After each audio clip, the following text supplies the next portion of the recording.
morning, everyone. Welcome to Blacklogic. This morning, we're going to talk about a couple of the top stories as well as the ongoing LA protests. There has been an Air India plane crash from a Boeing 787, and there's been a lot of tragedies coming over from this plane crash. And it's stated that over 100 people are dead as the world reels from Iran's uranium escalation. So we're still having issues with airplanes around the world, not just America, by the way. Not just America, by the way. But there have been multiple plane crashes and plane accidents and close calls for a very long time. And I wanted to give you guys somewhat of a timeline so you understand that this is an ongoing trend, because on January 28th, Air Busan Flight 391, they had complications with that flight. And then on January 29th, you had the Light Air Service Beechcraft 1900 crash.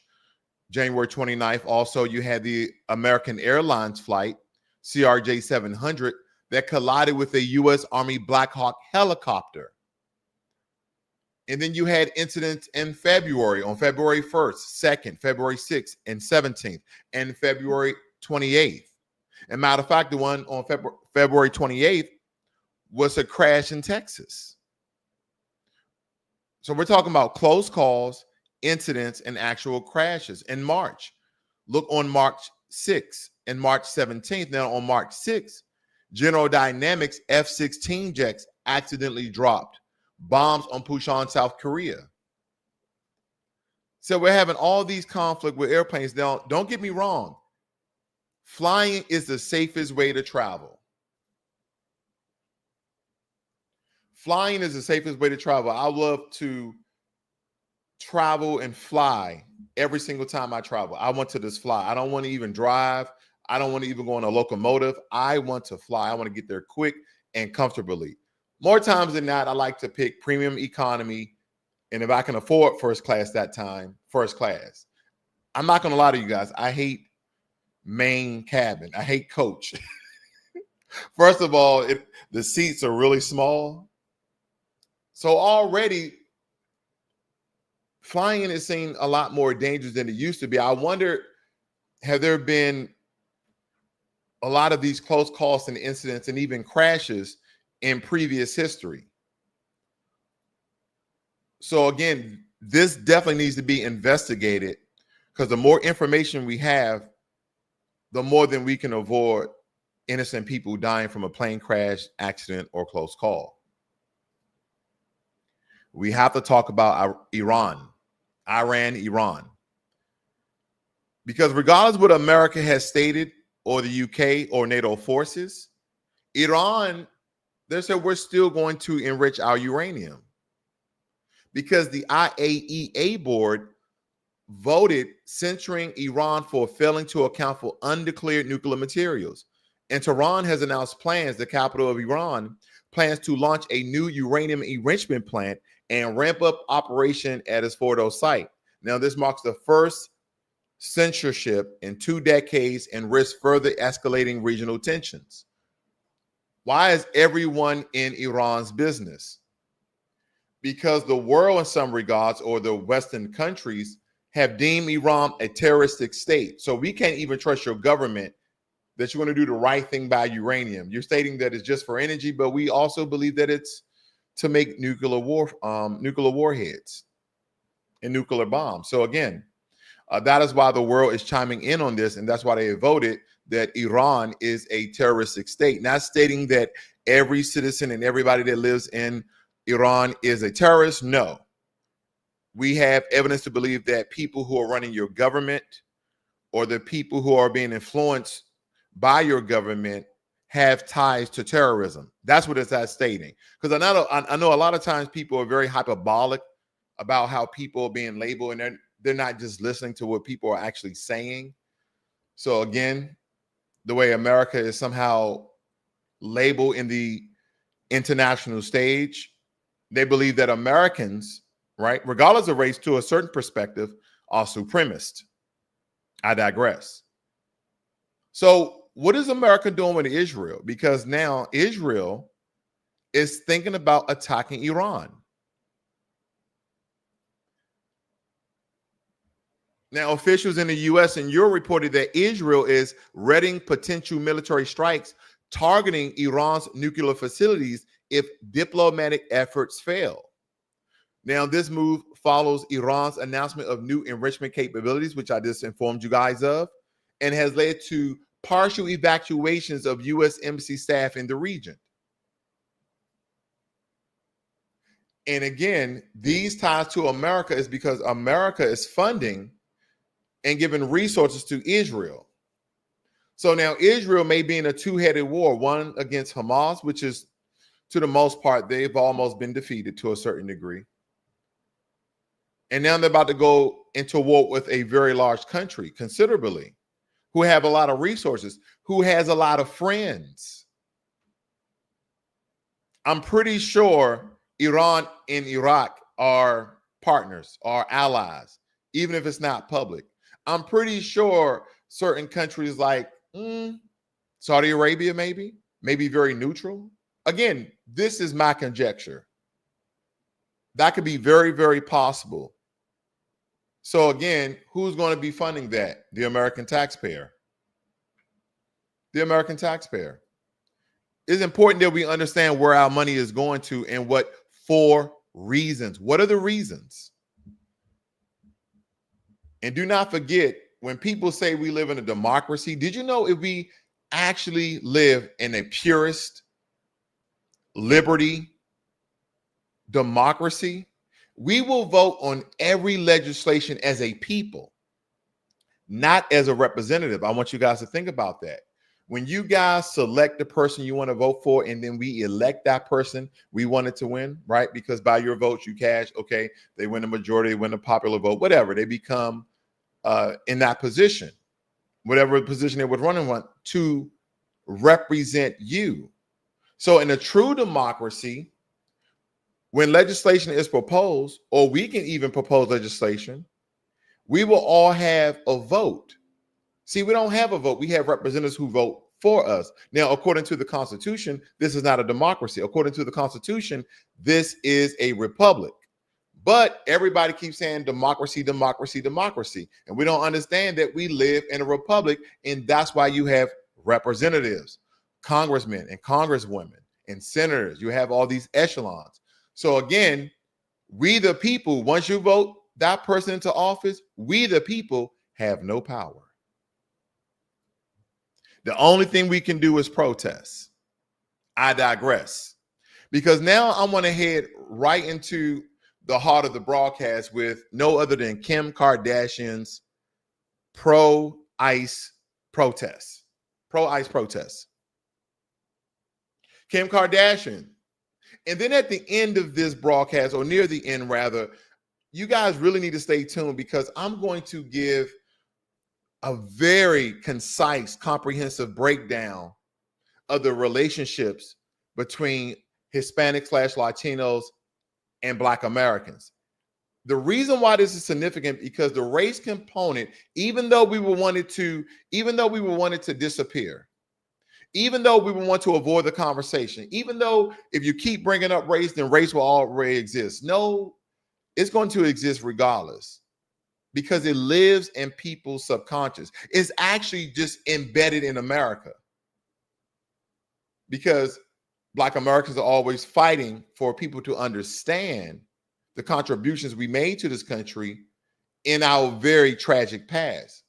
Oh, yeah, that happened such a long time ago. What about now? Well, those sentiments, those emotions, those feelings, that energy, it still exists. Because if it didn't, why do we still have racism in America? While people are trying to tell us that there's no racism in America. I digress. Kim Kardashian stated, when we told the ICE that the ICE exists to keep our country safe and remove violent criminals, great. But when we witness innocent, hardworking people being ripped from their families in inhumane ways, we have to speak up.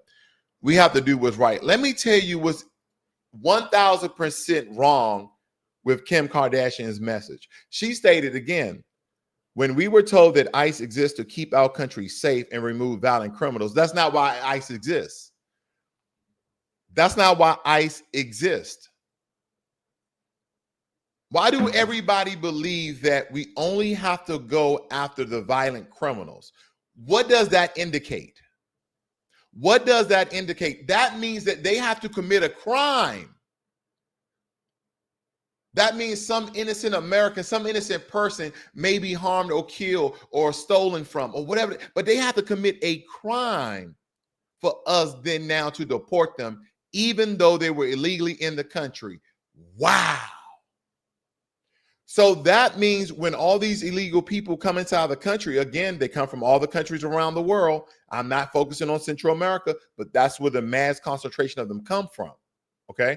That's just the reality of things. Okay. I'm speaking very non-biasedly on Blacklogic. I'll let you know when I inject my conjecture and when I allude to certain things, I always make you guys aware because I don't want you to get my ideology of the way I look at this, but there is a spin.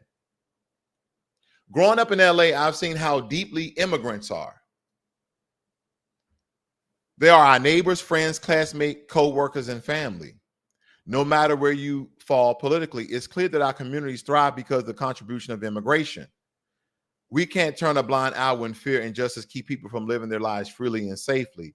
Again, there's so many issues with this because she's avoiding the obvious. She stated, growing up in LA, I've seen how deeply immigrants are woven into the fabric of this city. That's true. They are our neighbors, friends, classmates, co-workers, and family. No matter where you fall politically, it's clear that our communities thrive because of contributions of immigrants. That's true. But the thing that she has avoided to state, you're not saying legal immigrants or illegal immigrants. So again, that's very subjective. And I think it's very, I think she did it purposely. Because basically what she's saying, in my opinion, and this is what I believe, she's trying to support illegal immigration. Well, she didn't say that, and that's why I said this is my opinion. Because again, why are you saying what you're saying? Because here's the thing: there's a lot of immigrants in America who are citizens. Oh, I'm a first generation American. I'm an immigrant. My parents were immigrants. Something of that nature. But again, that means that she's referring to people who are not in a legal status. They don't have a visa. They're not here on student visa, work visa. They don't have a legal residency, and they haven't become a citizen. That's what she's talking about. Now, and again, when it comes to the legal resident and the visas, yeah, they have to be expired for them to become now illegal if they didn't get renewed in time. So again, I think what Kim Kardashian is saying, she don't have enough people, or we will not have enough people for her to be serviced. Because again, a lot of the immigrants that come to America, illegal or legal, they're mostly in service and construction jobs. So being in LA, she would need all this cheap service because it'd be really expensive if Americans was doing it. I digress. This is what President Trump is doing. President Trump issued a proclamation restricting the entry of foreign nationals to protect the United States from foreign terrorists.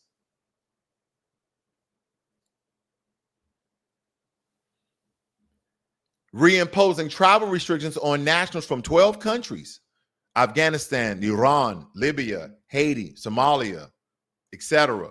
Because with partial restriction on others, critics argue that the move lacks clear evidence tying immigration to terrorism threats. And this policy took place on January 9th, by the way. Now we're putting things into motion. And a lot of people are not going to like this. People who part of the Humane Society and those people who are very emotional about these anti-ICE protests that have been popping up all around the country. And I'm going to show you guys a map of all these anti-ICE protests. And it's like, I wonder if other Western countries are having these issues where you have millions of people in your country illegally. As this broadcast mature, I'm building up something for you guys, and I hope you guys can truly decipher the underlying factor that I'm trying to make here. But I won't tally on some of these stories too long, but I'm building, and I think it's very, very imperative. Major General Scott Sherman confirmed that the National Guard and Marine units deployed in LA can temporarily, this is the escalation I was talking about yesterday. This is the escalation. They can temporarily detain individuals if necessary without making formal arrests. Around 500 troops are active, primarily safeguarding ICE operations amid rising protest activity. And people have come out, they're talking about that this authority could blur military-civilian role boundaries. This is what I was referring to yesterday of getting closer to inciting the Insurrection Act.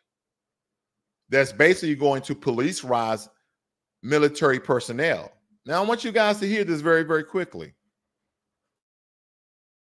Defense has mobilized. Right now, it's 4,700 personnel, so 4,000 from the California National Guard, 700 Marines. And our mission is to protect federal agencies, our federal partners, their personnel as they conduct their federal mission, and even more in particular as they do the enforcement of federal law, and then also to protect all federal assets and federal facilities that are located. So what he's saying is that President Trump has made 4,700 military personnel, 4,000 soldiers, 700 hardcore Marines to be bodyguards of ICE agents. That's what I heard. He said to protect ICE agents so they can go out and do their duties. ICE agents now have the world's most fearless fighting force, the Marines, to protect them. And they say they're not necessarily going to arrest them, but they can put hands on them. This is getting bad. I don't want this at all, because I can see gangs in that area from LA when things start to get really physical, start to shoot at military personnel, then automatically what President Trump has already done is stating that these people are terrorists. What do you believe is going to happen? He's then going to act out on domestic land, because these guys that may come and start to raise the lethal amount, meaning that they're going to go from, sticks and throwing bottles and this, that, and the other and start shooting, he can easily label them as terrorists. So we're going to have military troops doing all sorts of raids and investigation seeking to unalive a lot of people. If you guys don't believe it can get that bad, believe me, it can get that bad. And hopefully we're not heading for that. I don't want any of that. But I just want to give you guys the truth. This can get really bad very quickly. And I think in these illegal protests, and the reason why people are saying they're illegal is because they're supporting illegality, meaning that you're supporting people who are illegally in the country. So essentially, these are not peaceful protests, and I'm going to prove that later. Everything that I'm saying, I'm going to prove here.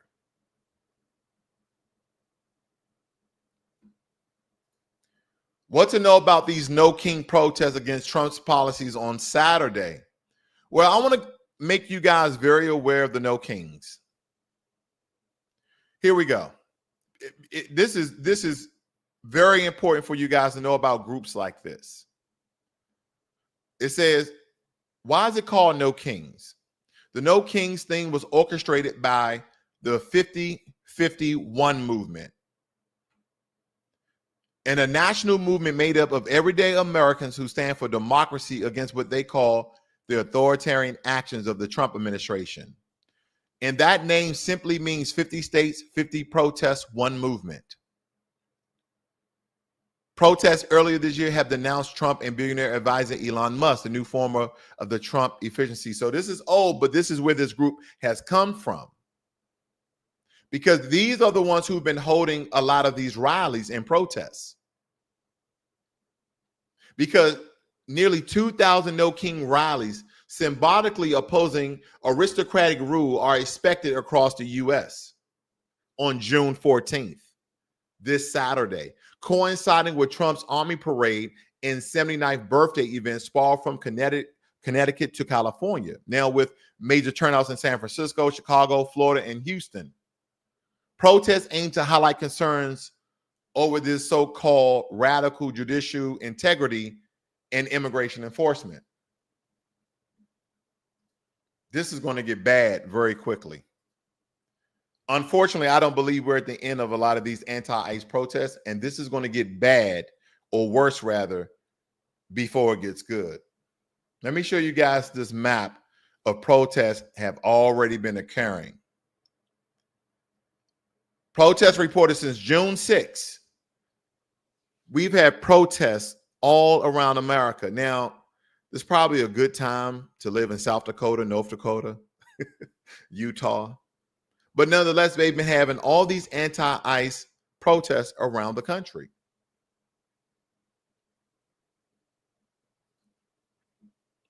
I wonder why.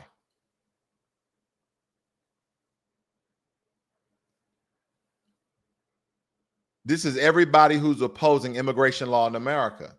So we only want to choose the laws that are good for us. That's the only laws we want to choose. Okay. All right. So I want to know who's rioting downtown. It states here, many across Southern California, the nations are asking who's inciting the violence, committing the vandalism, and doing the looting. Is it demonstrators or habitual agitators? And if you just look at some of the pictures here, some of the graphics here, you can look at tattoos identifying marks. I wonder who these people are.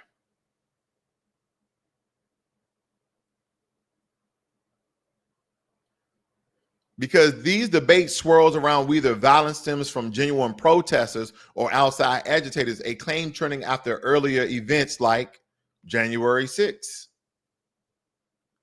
So I look at some of his tattoos, and you guys can zoom in as well. And you may be familiar with certain tattoos, certain affiliations, certain backgrounds, but this seems to be like an Hispanic man. And again, agitators can be paid off. They don't really care about the protests. Maybe they're legally in the country. That's why he's covering his face. So this is some of the things that are going on in LA. We can speculate to the death, and we can be very subjective about it as well. But there's one thing that I'm not going to be subjective to. There's a couple of things I want to show you guys. But first, in good nature, I want to start this segment of the broadcast off wonderfully. I will vote for Donald Trump.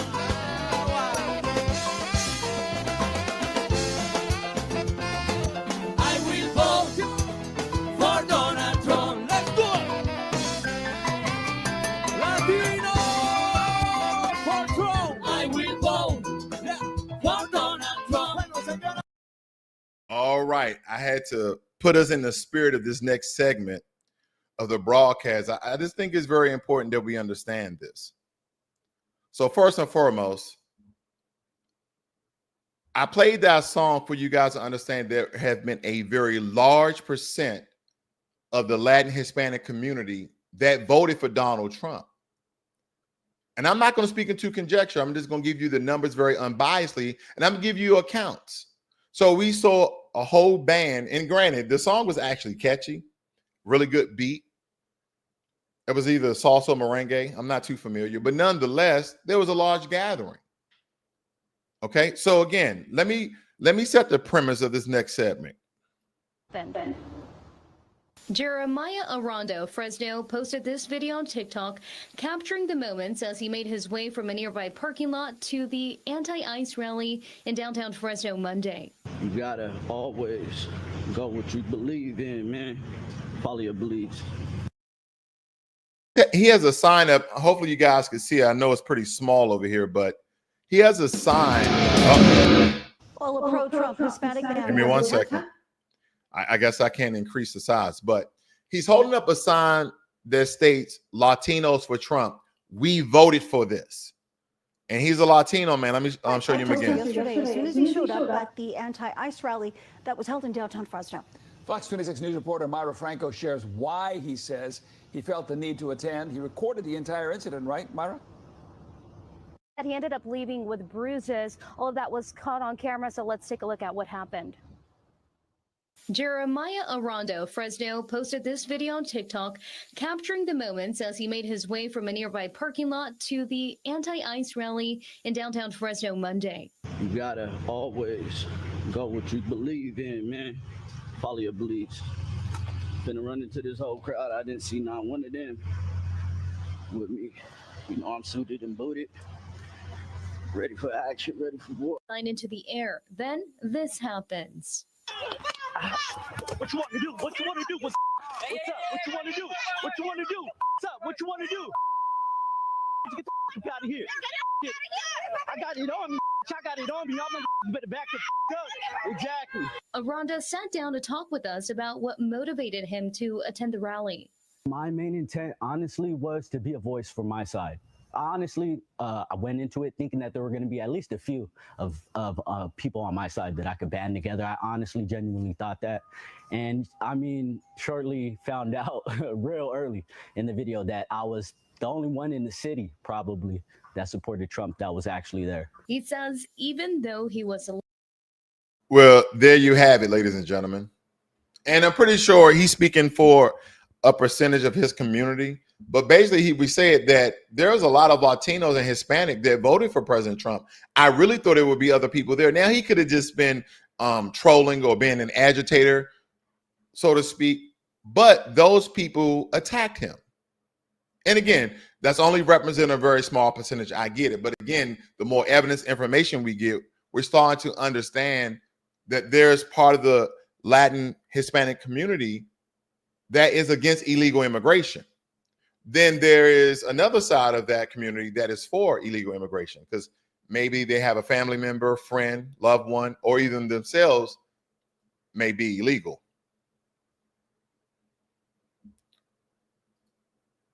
So I think it's time to go there. It's time to go there.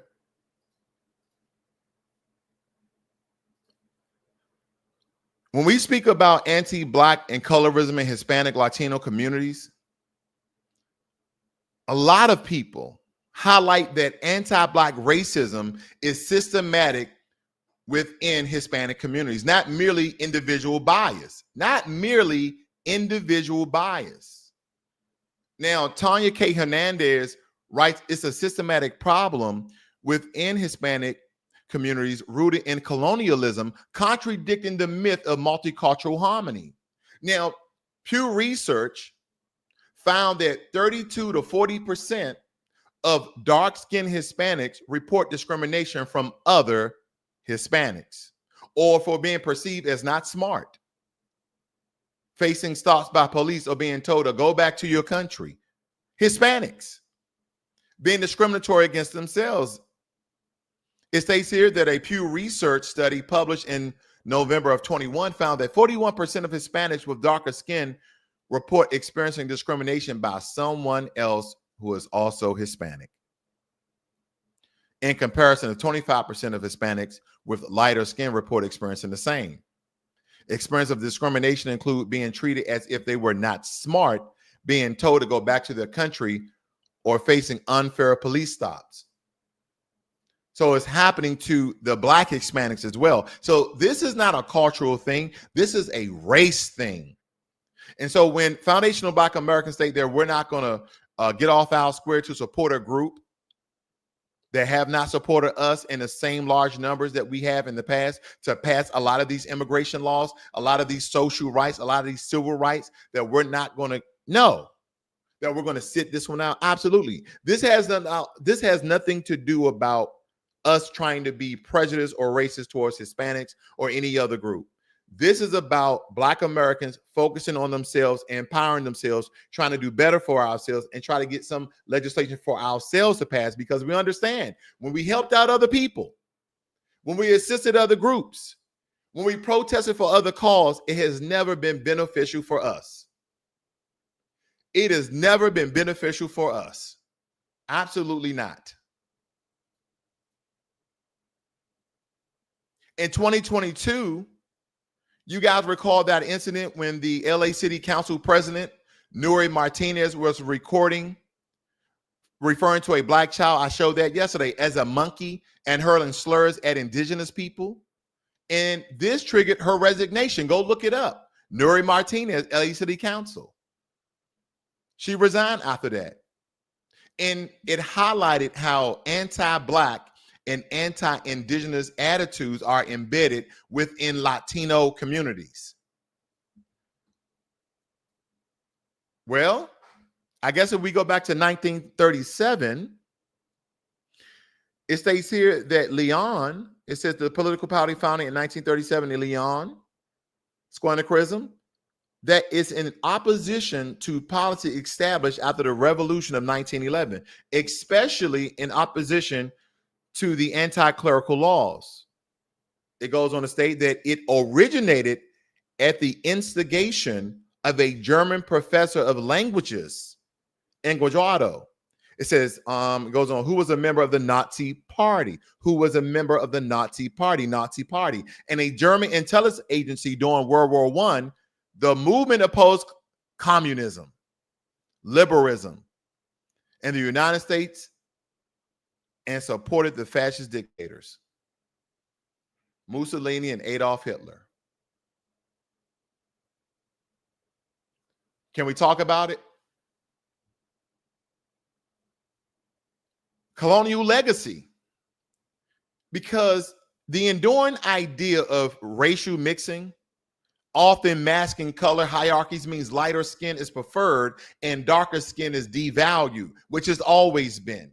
And this hierarchy remains persuasive throughout Latin America because they have Afro-Latino invisibility. They don't want these people to be seen because Afro-Latinos face compounded erasure both from broader society and within Latino communities and their identity. But it goes deeper than that.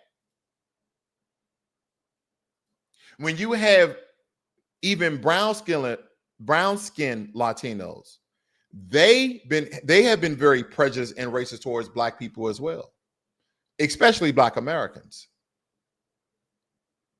So it's almost like all this colorism throughout Latin America, as well as in India, as well as Nigeria and Jamaica.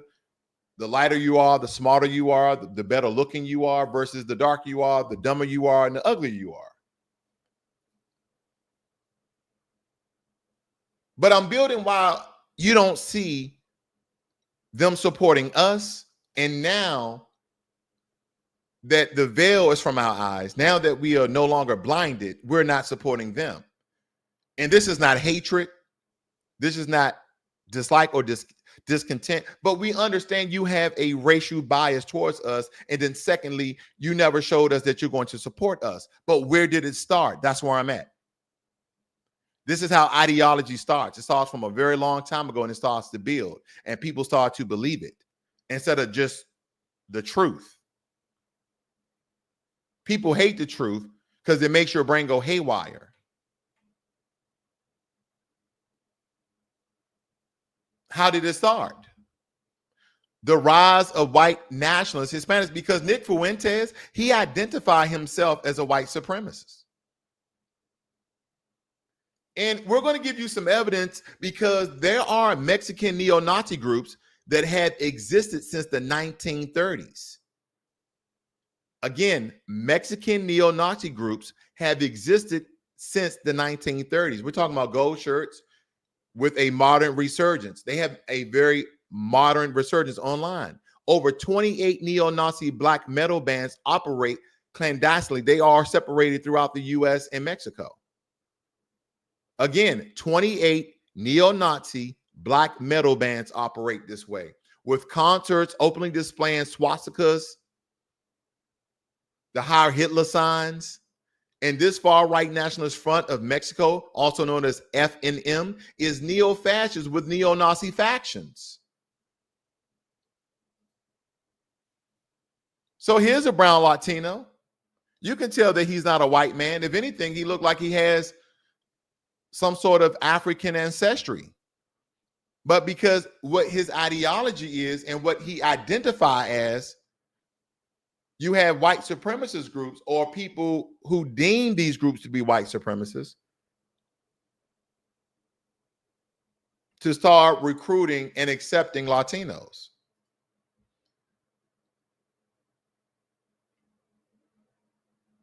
I'd rather give you proof than conjecture. Because they have all sorts of terms like Morinati that reveals that even some Mezzo proudly embrace white supremacist ideology. He's probably a Mezzo. You also have the Social Patriot Movement out of Chile, a neo-Nazi group with more than 500 members and has committed attacks on migrants and minority. Also in Costa Rica, you have instances that included neo-Nazi police officers, Nazi paraphernalia shops, and xenophobic attacks on Nicaraguans because they have darker skin. I'm building. This is the Violent Extremist Threat Monitor. This account review of Mexican neo-Nazi organization use of social media to spread ideology. And of course, you guys, the reason why I'm giving you these sources, because I don't want you to take my word for it. You can do the research for yourself. So again, that's why I'm putting on a large screen here on a Jumbotron. That way you guys can research. That way you know I'm not speaking into conjecture or bias. I'm providing proof and evidence to support my claim. The Empire Strikes Back inside a clandestine neo-Nazi concert in Mexico City. And people will say, oh, no, this can't be true, because it's true. And I've shown this, I think about a year or two ago, but I want you guys to see, this is in Mexico. This is A in 300 Mexico. personas en pleno 2022 gritando al unísono Sieg Heil, Sieg Heil. Súmale que esas personas se encontraban en la Ciudad de México, pues todo esto sucedió. El pasado. All right. Of course, you can reference this video to watch it for yourself and try to translate into English if you don't speak Spanish. But nonetheless, they're showing all through Latin America, especially in Mexico, that they had these neo-Nazi groups. So again, first we had someone to come up with a term, then start to create ideology based off communism, and then groups start to form, or they start to learn from white supremacist groups in America, maybe in the Western Hemisphere, and start to build their own neo-Nazi groups. But they had them since the 1930s. They've had them since the 1930s. And I want to be very crystal clear here. This is not universal among all Hispanics or Latinos, but the evidence is undeniable. What I'm stating is there is a culture, because when you have groups of people with the same ideology, you start to build a culture. So there is a culture of white supremacist, neo-Nazi, anti-Black rhetoric, groups, actions, and incidents within Latin America. And it seems to be based on research and evidence, very little that is. I only went through it for 2 days, 16 hours. That majority of this resides in Mexico. So again, this is not universal among all Hispanics or Latinos. But demonstrate discrimination, both overt and structural, persists towards darker skin and even Afro-descended Latinos in their own countries. Because again, high-profile incidents like the Nuri Martinez incident reveal how even Latino political leaders internalize and express anti-Black sentiments. And then you also have organized extremist groups in Hispanic majority countries show that white supremacist ideology is alive and sometimes homegrown. Anti-Black sentiments and white supremacist ideology exist within segments of the Hispanic Latino communities. And these attitudes are rooted in colonial legacies of colorism and are both systematic and expressed in discrete incidents. Latin American neo-Nazi groups through minorities have a real presence and impact. Now, that said, Hispanic identities are very diverse. Many actively resisting racism and fight for some of their brethren, Afro-Latino inclusion, but also ignoring or denying the history only perpetuates it. When did this start? I built there, I got there. Now, some people will blame the Spanish because, again, they colonized that region that we now know as Mexico. You have a lot of mixture of Native American tribes mixed in with the Spaniards. You have the Aztecians, Mayans, the Mayans. You also as well has the Taínos. All these different Native American groups were raped again by the Spanish from Spain. They colonized them. So now you have the verge of Hispanics and all these Hispanic communities. And granted, some of these indigenous people, a lot of these Native Americans were actually black as well. Not all of them. Some of them were black as well. So that's why you had this wide range, even Taínos, a lot of them look black. So you have this very wide range of different colors within these Native American tribes that the Spanish raped and colonized. And then you have the upspringing of all of these Hispanic communities. And with the ideology of the Europeans at the time, they infested the Hispanic community with that ideology of being a supreme being because of your skin being lighter, being closer to God, because everybody looks at God as being up and God being bright light. See how that works? So when we think about these things, they're still operating off of the colonialism that occurred in their own countries and not rejecting that ideology because of where they come from. But again, when you look at most Hispanic countries, Latin America, none of them are pure anything. Okay, I'm not trying to be derogatory or deflammatory. I'm not. I'm just giving you the truth.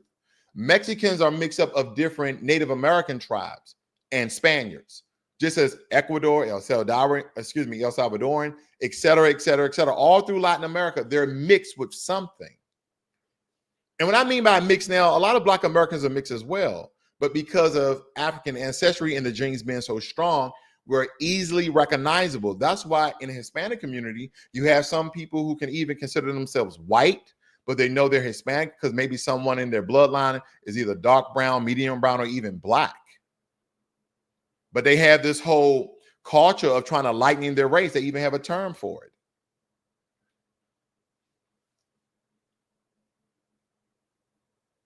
But there was a time, especially in Mexico, where they tried to eradicate racism. And they did that by the first Black president in North America. Mexico had at least one president with documented African heritage, Vincent Guerrero. He served as the second president of Mexico in 1829. He played a significant role in Mexico's independence and often referred to as Mexico's greatest man of color. His background, he was of mixed indigenous and African ancestry. His father was African Mexican and his mother was Native Mexican. He was a leader in the Mexican War of Independence. He became president in 1829. During his short time in office, he abolished slavery in Mexico. So a Black man, he wasn't the first president of Mexico, but he was the second. And a Black man had to abolish the enslavement of his own people because the previous president could not.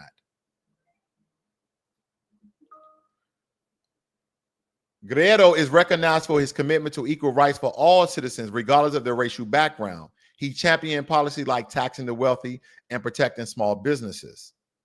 Sound like he was an independent almost. His presidency was brief and he was overthrown and executed in 1831. 29 to 31, 2 years in office.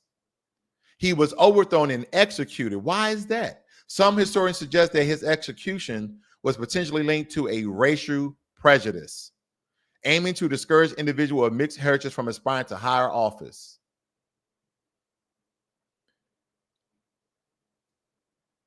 So they killed him because he was a Black man.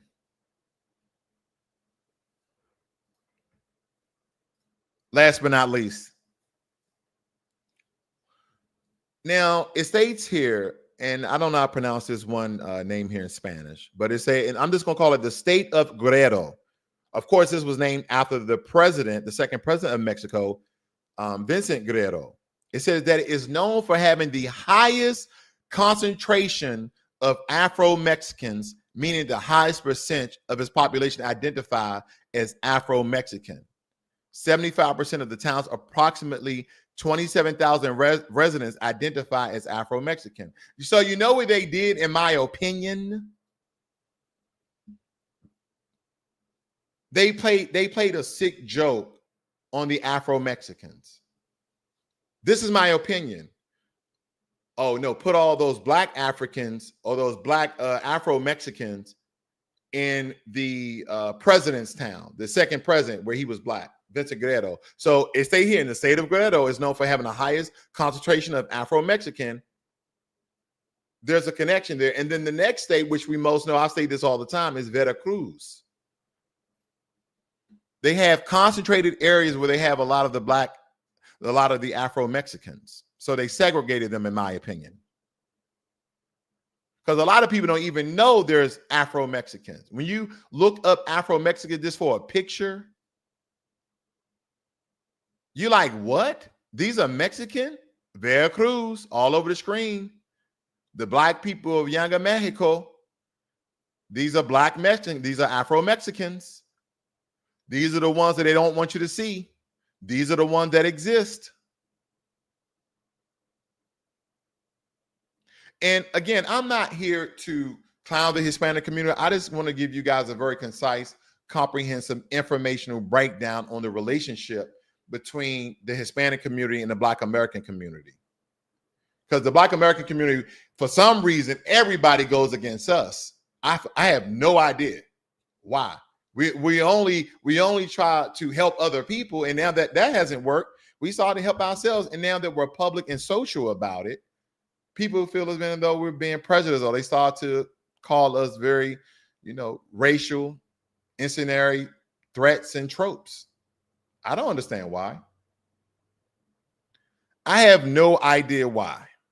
But I do know why this. Everybody,